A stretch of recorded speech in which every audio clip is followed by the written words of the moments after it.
네, 안녕하세요. 서강대학교 기계공학과 공경철입니다. 일단 이 자리에 서게 된 것부터가 굉장히 영광이고요. 제가 오늘 좀 공유해드리고 싶은 얘기는 저희가 어떤 기술을 갖고 있다 이런 얘기도 있지만 지금까지는 제가 교수직을 이제 6년 차를 마치면서 항상 어떤 논문을 쓰기 위한 연구 또는 연구비를 따기 위한 연구를 많이 했는데, 근데 이번 저희가 사이버슬로운을 나가면서 누군가를 감동시키기 위한 연구를 진행을 해서 제가 가졌던 그 감동을 여러분들하고 같이 공유를 좀 하고 싶습니다. 자립해서 생활에 나오고 싶고 거기에 웨어러블 로봇이 꼭 저희가 도움이 됐으면 좋겠습니다. 제 주변에 정말로 이렇게 다시 일어나고 싶은 그런 분들이 많습니다. 이게 어떤 사고를 당해서 완전 마비가 됐든 아니면 어떤 질환에 의해서 마비가 됐든, 당장에 제 동생부터가 지금 제대로 걷지 못하는 장애를 겪고 있고, 굉장히 많은 분들이 이렇게 뭔가 기술의 힘을 빌어서 다시 걷고 싶은 욕심이 굉장히 많습니다. 근데 제가 뭔가를 발표하기에는 아마 이 한국적인 문화에는 저 어려 보이는 친구가 여기 나와서 뭘 하나 이런 생각을 하실 수도 있을 것 같아서 일단 제 양력을 좀 간단하게 가지고 왔고요. 저는 2004년에 서강대학교를 나와서 미국에서 박사학위를 받고 지금 아까 소개해 주신 대로 지난 10월 달에 사이버슬로운 나가서 세계 랭킹 3위에 올라서 오늘 그 내용을 가지고 와 봤습니다. 일단 저희가 만들고 있는 웨어러블 기술이 여러 가지가 있는데, 그중에 오늘은 의료 재활용을 보여드리려고 합니다. 근데 의료 재활용은 마비가 완전히 되신 분, 완전 마비와 마비가 덜 되신 분들, 불완전 마비가 전혀 다른 기술로 두 가지 트랙으로 개발이 되고 있습니다. 그래서 그 부분에 대해서 각각의 설명을 좀 드리려고 하고요. 일단 첫 번째는 하반신이 완전 마비가 되신 분들이 로봇을 입고 어떻게 걸을 수가 있나라는 부분을 소개를 좀 드리고 싶습니다. 일단 웨어러블 로봇이라는 아이디어 자체는 1965년도에 이미 G사에서 나왔고, 그동안에 정말 셀 수 없는 수많은 연구자들이 웨어러블 로봇을 표방을 했고, 정말 많은 연구자들이 정부의 연구비를 엄청나게 끌어다 썼고, 굉장히 많은 기업이 생겼고, 거의 대부분 다 잘 안 됐습니다. 그래서 제가 이 프로젝트를 진행하는 데 있어서 가장 큰 어려운 점은 이거는 사업성이 없고 투자 가치가 없고 안 되는 기술이지 않냐라고 하는 이미 선입견이 너무 강해서, 사실은 제가 이 대회를 나가야 되겠다라고 마음을 먹었던 것도 제 기술을 어떤 식으로든 보여야 되겠다라는 생각이 있었고요. 그리고 가서 저희의 기술을 보여드리기 위해서 뭔가는 도전을 해야 되겠다라는 생각을 많이 했습니다. 많은 분들이 기대값은 굉장히 높습니다. 왜냐하면 요즘 영화에 웨어러블 로봇 하나 안 나오는 영화 없을 정도로 굉장히 많은 인기를 끌고 있는 로봇이기도 합니다. 장애인용 웨어러블 로봇의 경우에는 주로 미국을 중심으로 많은 로봇들이 개발이 돼 있습니다. 최근에는 우리나라에서도 몇 개의 기관에서 이제 장애인용 로봇을 만들려고 많이 노력을 하고 있는 단계입니다. 일단 이 완전 마비 장애인분들을 도와드리기 위해서 제어 알고리즘이 필요한데, 거기 약간 어려운 점이 뭐냐면, 이분들은 느끼실 수도 없고 움직이실 수도 없는, 그러니까 말 그대로 정말로 이게 그냥 내가 보이니까 몸은 몸인데 사실 제 의도대로 아무것도 할 수 없는 그런 상태입니다. 그러면은 그 부분에 모자란 힘을 다 로봇이 도와줘야 되는데, 그러기 위해서는 의도를 잘 파악하고 그 다음에 아주 정밀하게 제어를 해야 되는 그런 어려운 점이 있죠. 그래서 저희가 이번 대회를 나가기 위해서 만든 로봇이 이름이 워크온입니다. 일단 워크온이라고 이름을 지은 이유는 이제 로봇 입으면 자 이제 걷기 시작합니다 라는 식으로 선언적인 의미에서 워크온이라고 지었고요. 저희가 또 자부심이 굉장히 큰 부분이 뭐냐면, 지금까지 연구실 차원에서 또는 기업에서의 시제품 차원에서 만든 대부분의 웨어러블 로봇들은 그냥 한번 데모용으로 만든 건데, 이번 사이버슬로운 대회에서 불호령이 떨어졌습니다. 이 대회에 뭔가를 갖고 오려면 국제 규격인 ISO 13482를 만족을 시키는 그런 로봇을 만들어 와라.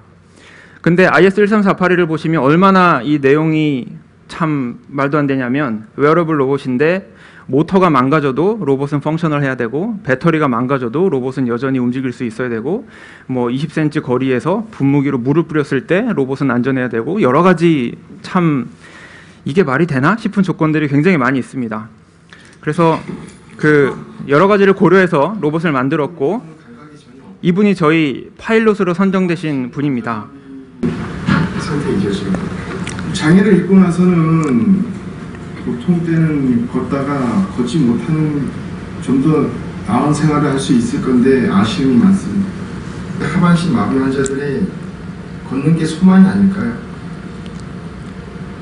단순히 일어서서 이동한다는 것 이상의 의미가 있습니다. 적으로도 보다 좋은 방향으로 향상시킬 수 있습니다. 저희가 처음에 그 장애인분을 모시고 로봇을 하나를 만들어야 되겠다라고 했을 때는 사실은 처음에 시작은 전 기술자로서 제가 가진 기술을 이 여러 가지 뭐 문화적이고 여러 가지 선입견을 다 넘어서 한번 보여주고 싶다라는 그런 욕심이 사실은 처음에 저의 그 동기였습니다만 이게 로봇을 가지고 점차 훈련을 하고 임상을 진행하다 보니까 굽었던 다리가 점점 펴지고 그 다음에 뭐 장 활동이 더 편해지고 가장 중요한 거는 훨씬 더 밝아지시고 여러 가지 저희가 생각지도 않았던 부분이 있었습니다. 그래서 그런 아까 그 서두에 말씀드린 굉장히 큰 보람을 느끼고 있는 부분도 있고요. 그러면 이게 왜 어렵냐? 왜 어렵냐 하면 일단 이 로봇하고 사람하고의 몸무게를 더하면 약 100kg가 조금 안 됩니다. 근데 그런 100kg의 무게가 이렇게 지면을 계속 이렇게 그 충격을 가하고 있고 그 충격을 이겨내면서도 안정성을 유지를 해야 되는 것이 그 기술의 핵심입니다. 그래서 그 부분이 어렵고 또 하나는 장애인분이 벌써 한 20년 가까이 앉아서만 생활을 하시다 보니까 다리가 잘 펴지지를 않습니다. 이미 다리가 그 정도로 굳어서. 그러면 예를 들면 휴머노이드 로봇이었으면 정말 기술적으로만 잘 그 궤적을 생성해서 걷게 하면 되는데 이게 완전히 펴지지 않는 다리를 완전히 또 펼 수도 없고 그 근처에만 가도 분명히 뭔가 관절이나 뼈에는 문제가 있을 거기 때문에 저런 구속 조건을 굉장히 잘 고려를 해야 되는 부분이 있었습니다. 그렇게 해서 결론적으로 만든 저희의 보행 패턴을 보시면 저기 그 회색으로 표시되어 있는 게 우리 비장애인들의 보행 패턴입니다. 근데 약간은 더 그 어떻게 보면 그 저희의 비장애인들의 그 보행 패턴보다는 조금은 더 과도하고 약간 이상하게 생기긴 했지만 저희가 발견해낸 저희 장애인 선수분의 이 신체 조건을 따져서는 저희가 이게 최적인 것 같다라고 생각하는 그런 보행 패턴을 찾을 수가 있었습니다. 그렇게 해서 만들어진 보행 패턴을 저희 로봇에 적용을 한 모습이고요. 이게 보시면 일반 보행보다는 약간 더 다리를 굽고 더 들어 올리고 더 앞으로 힘차게 내뻗는 그런 게 있지만 그게 저런 여러 가지 신체 조건을 따져서는 최적이다라는 생각이 들었습니다. 그리고 보시면 굉장히 평온해 보이시죠? 이 평온해 보이는 이 장면이 사실은 저희 사이베슬론 대회 15분 전입니다. 사실은 저 때는 저희 전부 다 심장이 터질 것만 같고 착용하기 직전에 마지막으로 한번 체크해보자 라고 해서 했던 거를 지금은 이렇게 편안하게 말씀을 드릴 수가 있어서 행복합니다. 그 다음에는 로봇은 이제 한 발 걸어갈 수가 있게 됐는데 그 다음에는 중심은 여전히 이제 사람이 좀 잡아줘야 되는 부분이 있습니다. 그래서 그러면은 이제 요 목발을 어떤 위치로 놓아야 되느냐 이것 또한 어떤 예를 들면 어떤 뭐 연구 주제일 수도 있고요. 또 혹자는 아니 로봇을 입으면 바로 걸어야지 무슨 소리야 라고 하시는 분들도 있는데 이게 전혀 그렇지는 않고요. 이게 아무래도 장애인분들이 로봇을 입으셨지만 사실은 여전히 스스로의 힘으로 많은 걸 하고 싶지 로봇에 너무 많은 거에 의존을 해서 그냥 움직이고 싶어 하시지는 않습니다. 그래서 처음에 저희가 만든 로봇에는 굉장히 다양한 자유도와 다양한 구동기와 다양한 기능이 더 있었는데 오히려 훈련을 하면서 점점 더 줄어가는 것도 한 가지가 있었습니다. 그 중에 한 가지는 이제 요 목발의 위치를 이제 이렇게 해보고도 저렇게 해보고 저희 선수분한테 한번 여쭤보기도 하고 이게 편하신가요? 저게 편하신가요? 이런 것도 물어보면서 결국에는 4점 지지 보행 방법이라는 거를 채택을 했고 지금 보시는 것 같이 이제 저렇게 크러치를 놓는 방법을 만들어냈고 평지 보행은 한 1분에 18m 정도 이렇게 쉽게 이동하실 수 있게끔 이제 얻어냈습니다. 근데 그래서 저희가 대회 가서 그 대회 직전에 지금 보시는 모습이 그 모든 걸 다 적용을 해서 이 보행 패턴하고 목발의 위치까지 다 고려를 한 부분이고요. 근데 처음에 저희가 우려했던 건 뭐였냐면 이게 아무래도 그 비장애인의 보행 궤적을 따라가는 게 가장 안전하지 않을까. 근데 저희가 만들어낸 그런 공학적인 그런 패턴을 넣었을 때 이게 과연 그 몸의 무게중심점의 이동이 원활하게 될까라는 부분이 약간 좀 의구심이 들었었는데, 그 부분은 저희가 저 족저압, 그 발바닥에서 발생하는 압력의 패턴을 봤더니 생각보다는 저희가 우려했던 것보다는 훨씬 더 그래도 그 비장애인들의 그 족저압 패턴에 유사하게 나오는 거를 확인을 해서 안도의 한숨을 쉬었던 적도 있었습니다. 그래서 저희가 대회를 나가서 가장 먼저 확인한 게, 이렇게 우리는 보행 패턴을 만들어내고 이렇게 훈련을 했는데 그럼 다른 팀들은 어떻게 했을까 굉장히 궁금했습니다. 이게 보시면 왼쪽에 보이시는 게 리웍이라는 회사하고 사이베슬론에서 1위를 한 팀이고요. 그 사이베슬론 대회에 엄청난 도네이션을 한 팀입니다. 그 다음에 2위를 한 DRC IHMC라는 팀은 나사에서 지원을 받는 연구팀이고요. 그 다음에 보시면 두 팀이, 저희를 포함해서 세 팀이 굉장히 다른 보행 패턴을 가지고 있습니다. 이 부분은 어떻게 보면 웨어러블 로봇은 결국에는 그런 의료시장, 그런 예를 들어서 재활의학과나 물리치료사 이런 분들이 달라붙어서 개개인이 가장 잘 보행할 수 있는 패턴을 만들어내고 훈련을 할 수 있는 어떤 의료적인 비즈니스가 가능하지 않을까라는 생각을 하고 있습니다. 저희가 아까 공학적으로 뭔가를 만들었다고 설명을 드렸지만, 물론 저희도 중간중간에 계속 이제 의학적인 검증을 하면서 진행을 했고요. 예를 들어서 산소 소모량을 체크를 해가면서 이분이 점점점 더 같은 운동을 했을 때 필요한 에너지가 줄어들게끔 계속 이제 훈련을 진행하고 알고리즘을 튜닝을 했습니다. 이렇게 해서 대회를 나갔습니다. 뭐 대회 나가기 전에는 우여곡절도 많았고, 가장 큰 우여곡절은 저희가 뭐 정부 지원금이나 회사 지원금은 전혀 없었기 때문에 제가 창업을 해서 제가 대출을 받아서 저희 사장님이 대출을 받아서 결국에는 저희의 개인 신용 담보를 갖고 대출금을 얻어서 대회를 갔단 말이죠. 그래서 뭐라도 하나 얻어와야 이게 어떻게든 어디 가서 면이 설 텐데 어떻게 하나 참 걱정 많았습니다.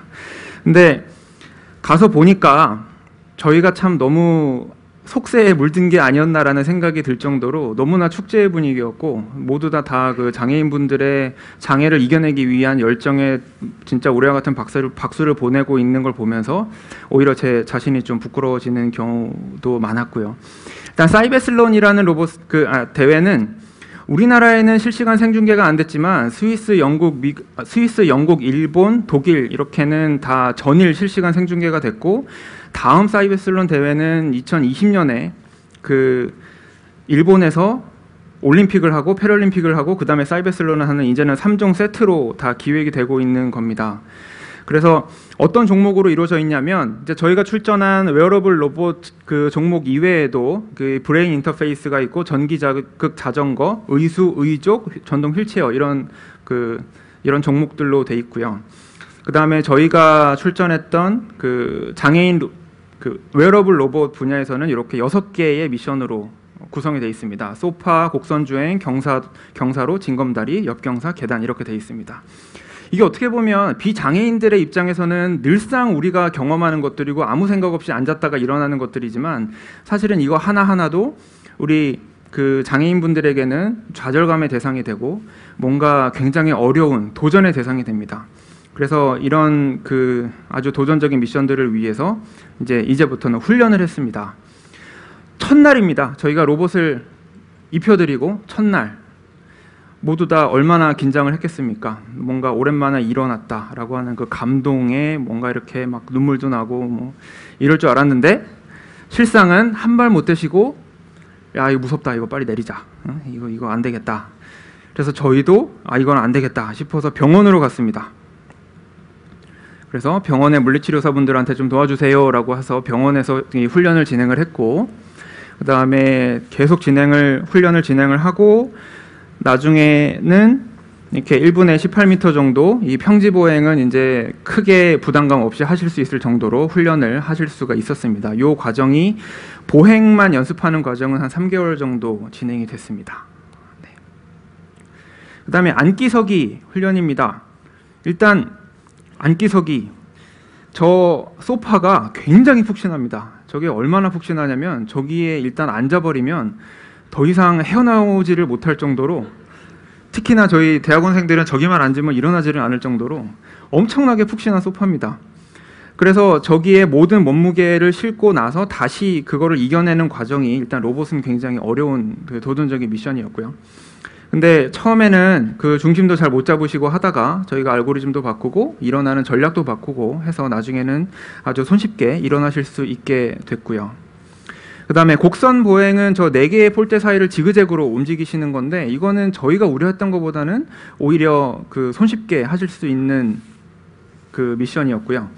그래서 이 부분은 사실 처음에 이 미션을 하기 위해서 얼마나 얘가 자유자재로 움직여야 되나를 저희가 겁을 먹어서 엄청나게 많은 자유도를 두고 있었습니다. 저희 로봇에. 뭐 발목도 이렇게 움직이고 뭐 여러 가지로 그 뭐 내회전, 외전 뭐 여러 가지를 이제 뒀었는데, 결론적으로는 그거 안 써도 저희 선수분이 적응하셔 갖고 잘만 하시더라고요. 그래서 나중에는 이 로봇에서 그 기능들은 오히려 다 뺀 그런 게 있었고, 네.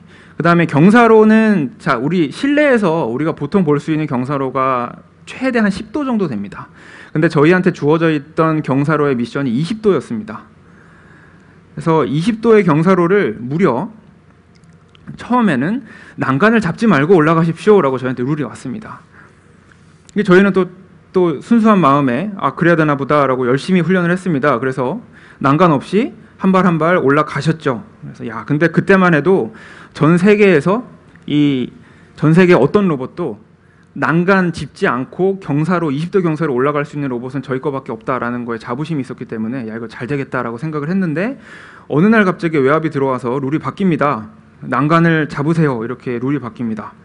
그래서 이건 뭐지? 라고 해서 난간을 잡았고, 뭐 난간 잡은 이후로는 그렇게 큰 어려움 없이 올라가실 수가 있었습니다.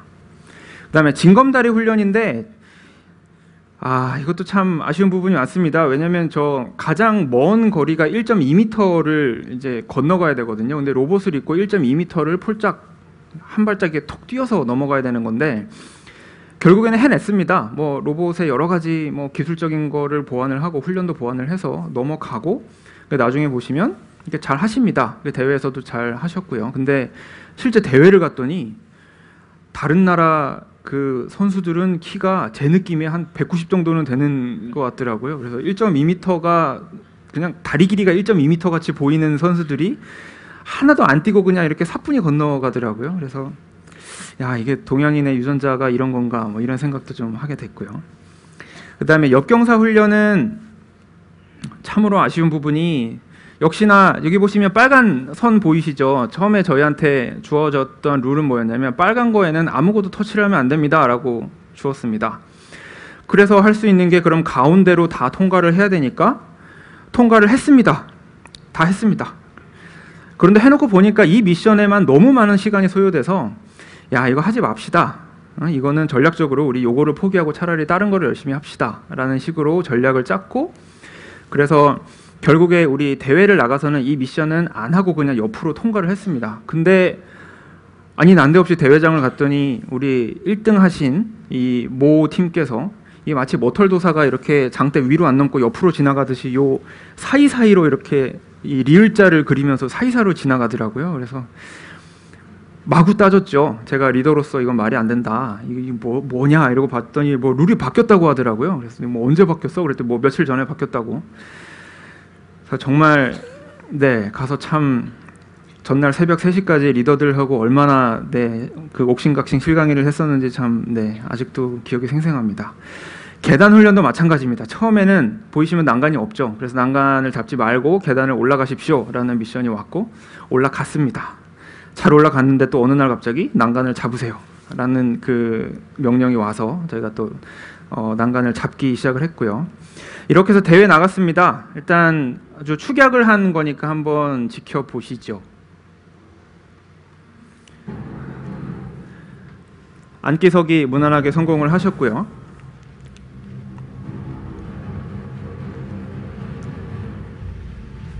그래서 오르막 20도 경사로를 오르셨고 문을 열고 그 다음에 내리막을 내려오시고 그 다음에 징검다리를 한 발 한 발 건너고 그 다음에 계단을 오르락 내리락 이 모든 걸 다 수행을 하시고 이렇게 세계 랭킹 3위의 성과를 가지고 돌아오게 됐습니다.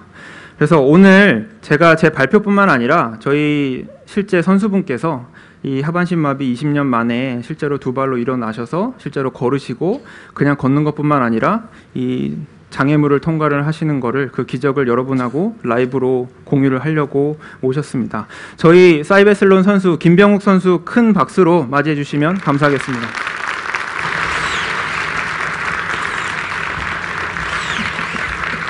참고로 저희 선수분께서는 이 대회 체질이셔서 박수가 끊어지면 좀 힘이 빠지십니다. 네.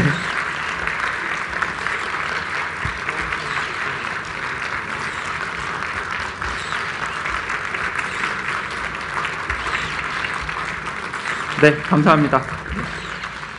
자, 이렇게 평지 보행은 아까 말씀드린 대로 여러 훈련 과정을 거쳐서 이제는 큰 무리 없이 잘 하실 수 있게 됐고 여러 가지 미션이 있는데 그 중에 가장 난이도가 높다고 평가가 되는 계단의 미션을 실제로 저희가 가지고 와서 보여드리도록 하겠습니다.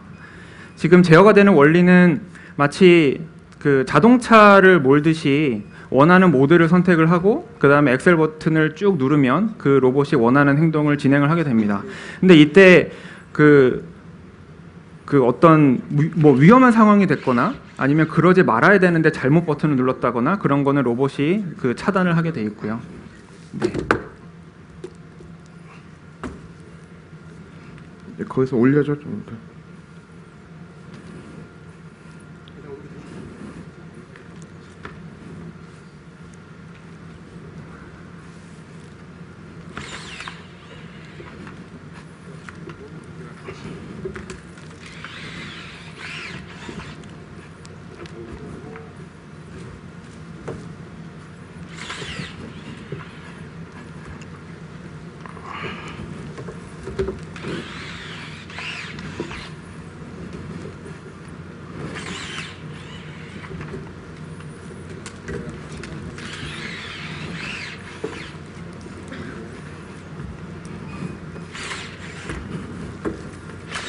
걸렸다.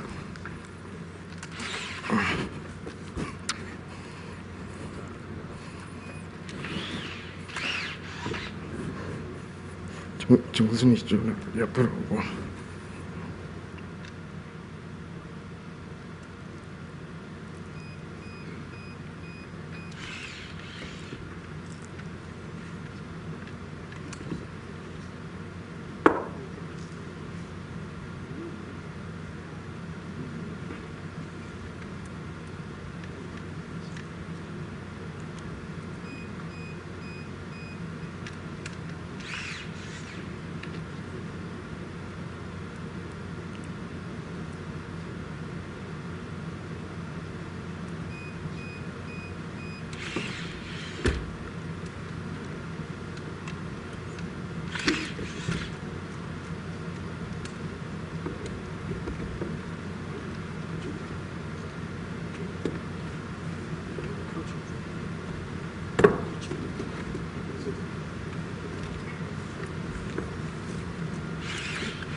오늘 여러분들 앞에서는 이렇게 한 발 한 발 조심스럽게 내려오셨지만 저희 선수분이 워낙에 도전적이셔서 사실 대회 날은 저희가 무서울 정도로 너무나 빠른 속도로 운동을 하셨던 분이셨고요.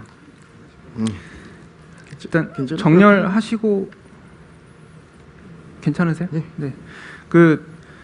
어떻게 대회까지 다녀오셨는데 어떻게 소감이 어떠신지 직접 한번 좀 공유해 주시죠. 안녕하세요, 김병욱입니다. 많이 떨리네요.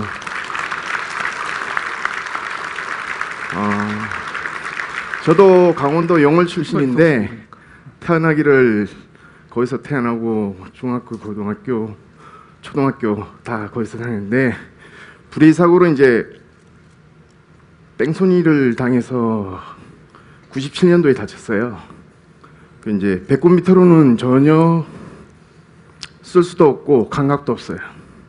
근데 로봇을 입고 나서 저희 이제 인생이 바뀌고 뭐 조금이라도 이렇게 걸을 수 있는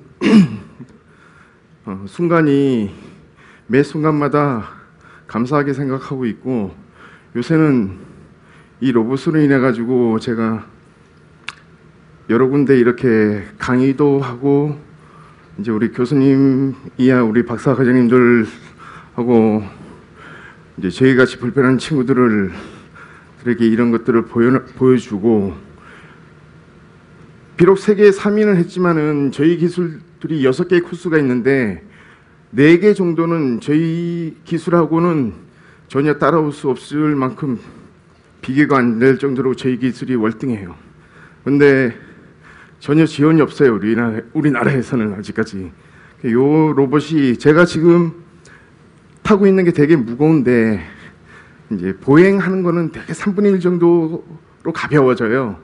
이건 게임용이라 가지고 되게 무거운데 더 편하게 할 수 있고, 저 같은 경우는 좀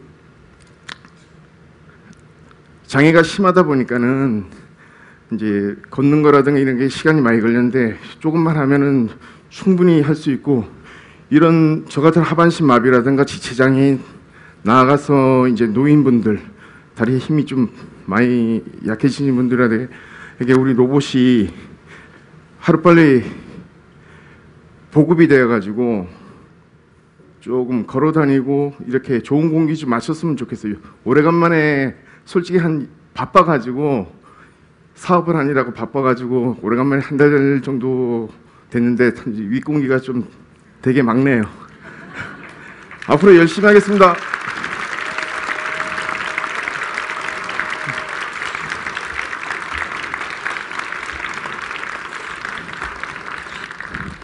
네, 아까 리허설 할 때는 떨려서 아무 말씀도 못 하시겠다고 하시더니 네, 무려 4분을 말씀을 하셔놓고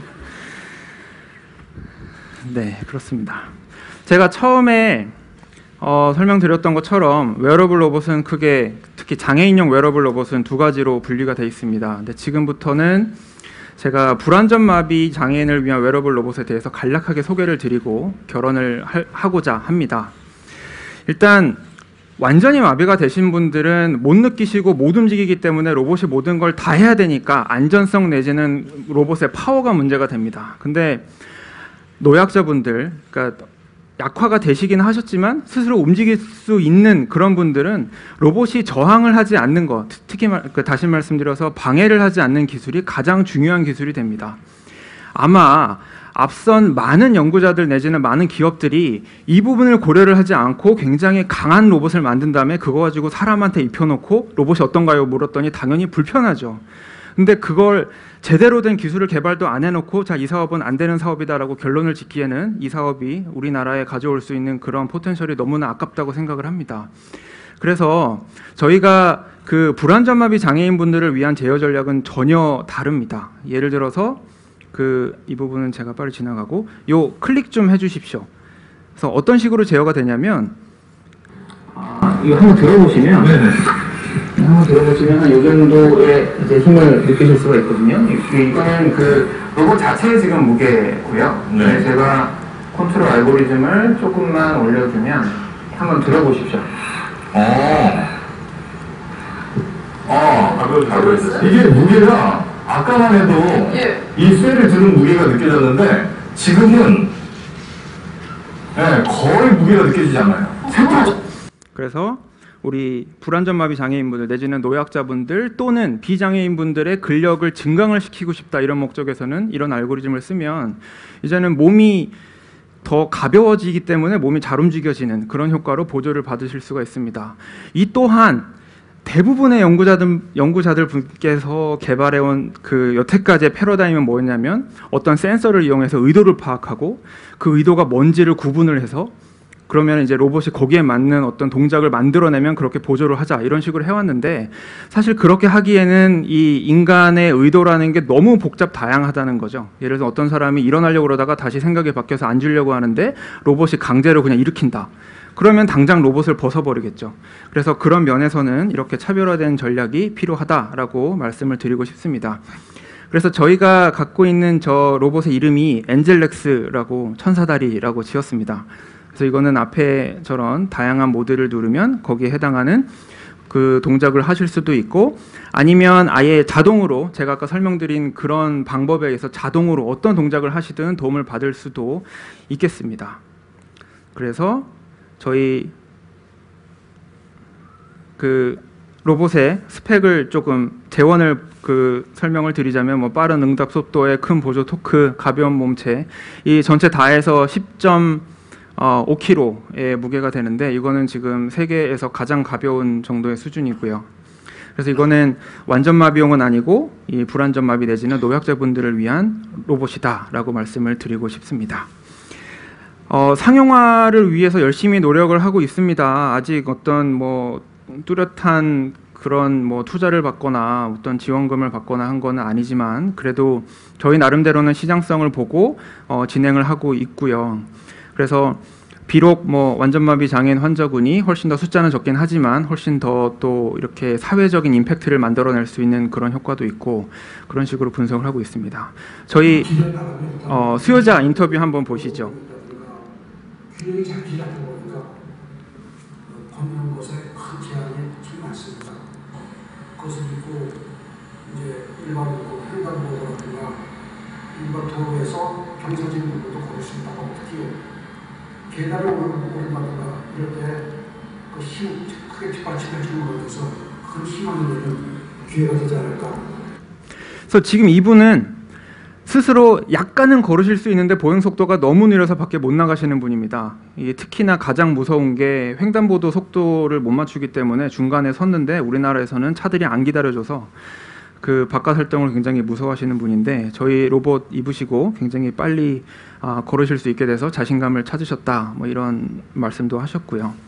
뭐 사실은 제가 드리고 싶은 맺은 말은 중간중간에 다 섞어서 말씀드려서 따로 말씀드릴 건 아닌데 일단 저희가 대회를 나가려고 마음을 먹었던 것도 우리나라에서 제가 아직은 그래도 너무 젊기 때문에 또는 이미 많은 연구자들이 이미 많은 연구비를 받아서 수행을 했기 때문에 기회가 많이 제 생각에 비해서는 많이 없는 것은 사실인 것 같습니다. 그래서 그 부분에 대해서 저의 기술력을 전 세계에 보여주려고 큰 마음을 먹고 빚을 내가면서까지 대회를 나갔다가 어쨌든 뭔가는 하나는 가지고 와서 참 다행이고요.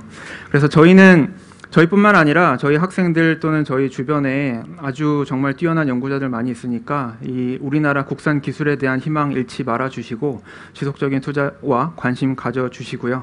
그러면 저희 같은 기술자들은 어쨌든 국위선양하기 위해서 열심히 노력하도록 하겠습니다. 감사합니다.